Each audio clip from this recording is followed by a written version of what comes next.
Já tem algum tempo que o Larotrectinib está aprovado pela Anvisa. O medicamento Larotrectinib tem registro sanitário no Brasil e, portanto, ele pode ser comercializado, ele pode ser prescrito por qualquer médico com toda tranquilidade, mas, apesar dessa aprovação pela Anvisa, isso ainda não foi suficiente para a incorporação do tratamento pela ANS. Então vejam que a gente tem aqui um descompasso entre a posição da Anvisa e a posição da ANS. Basicamente, a gente está dizendo o seguinte: a Anvisa fez a liberação, mas a ANS não determinou a incorporação desse tratamento e a ANS entende que esse medicamento só passa a ter cobertura obrigatória por um plano de saúde quando ela determinar. Mas será que é assim mesmo?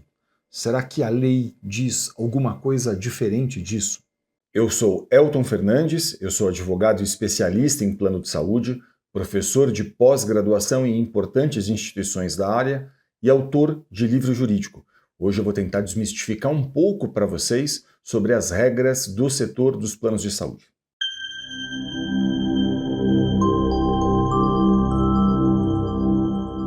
Embora seja um medicamento bastante importante, esse medicamento não consta dentro do rol de procedimentos da ANS. O que é isso? Quando a gente pega a resolução normativa número 465 de 2021, que a gente chama de rol de procedimentos da ANS, a gente lê essa resolução e a gente não encontra esse medicamento dentro do rol de procedimentos da ANS. Quer dizer, a ANS até agora, embora esse medicamento esteja aprovado pela Anvisa, até aqui ela não determinou a inclusão desse medicamento. E aí o que acontece? Acontece que as operadoras de planos de saúde, muitas das vezes, elas se baseiam exclusivamente no rol e olhando para esse rol e vendo que esse medicamento não consta lá dentro, elas recusam o fornecimento. Elas simplesmente dizem assim: eu só vou cobrir e só vou custear o que está na regra da ANS. E numa situação como essa, o que eu acho importante como professor é que você procure aí um advogado especialista em plano de saúde para te ajudar, para poder analisar o seu caso e entender as particularidades da sua situação.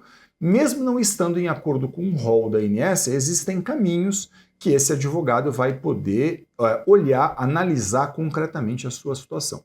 Por que eu acho importante que você faça isso? É porque, veja, a lei dos planos de saúde atualmente, a lei 9656 de 98, ela diz que mesmo não estando, se um procedimento ou um tratamento não está em acordo com o rol de procedimentos da ANS, mas está em acordo com a ciência, a operadora de plano de saúde deverá custear o tratamento. Veja, a lei chega a usar essa expressão, deverá, ok? Essa não é uma expressão que eu estou aqui utilizando sem que eu tenha pego ela de dentro da regra. Então, notem o seguinte, mesmo fora dessas condições estabelecidas pela ANS, mesmo que um tratamento, um procedimento não esteja exatamente em acordo com o rol de procedimentos da ANS, a lei ela está fazendo uma expressa menção de que, se não estiver no rol, mas estiver em acordo com a ciência, a operadora de plano de saúde deve fazer a autorização disso.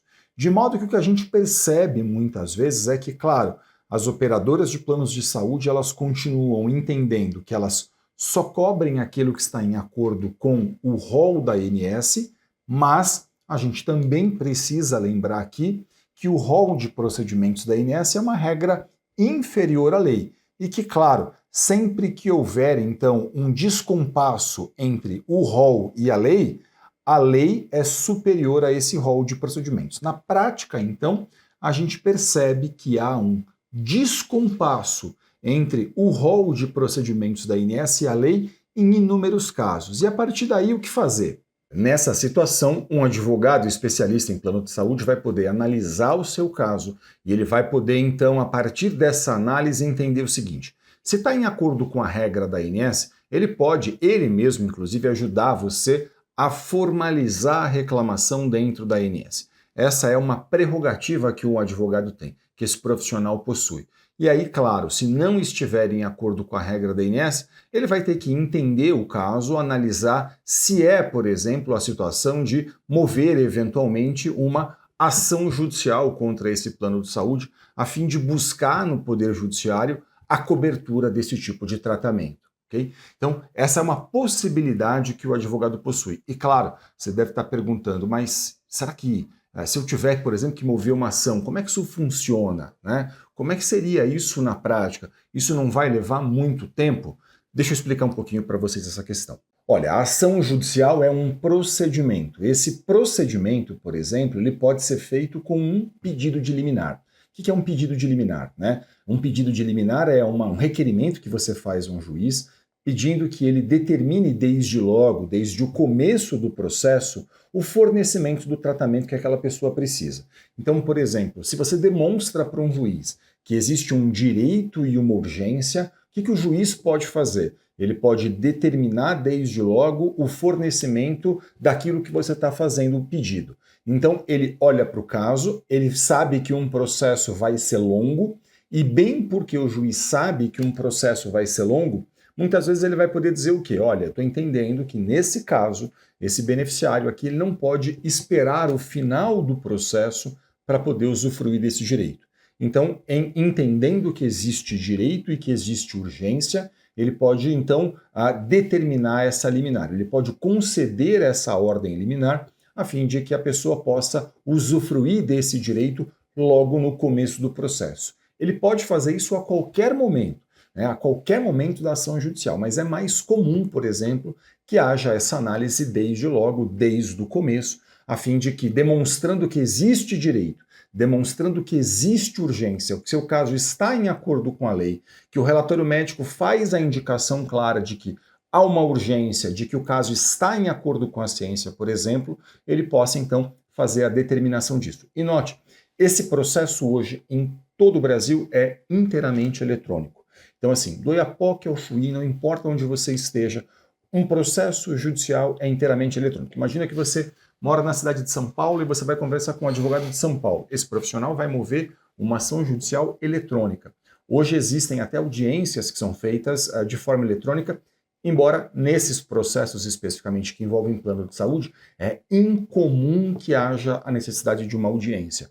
Pode haver a necessidade de outras questões, outras provas dentro do processo, mas audiência, participação de audiência, não. Em geral, isso não é feito, mas, claro, é sempre muito importante que você converse com um profissional especialista em plano de saúde, a fim de que esse profissional possa analisar as particularidades do seu caso, entender se cabe ou não, qual o caminho vai percorrer, se entender que cabe, e esse profissional vai poder orientar você em acordo com as especificidades do seu caso.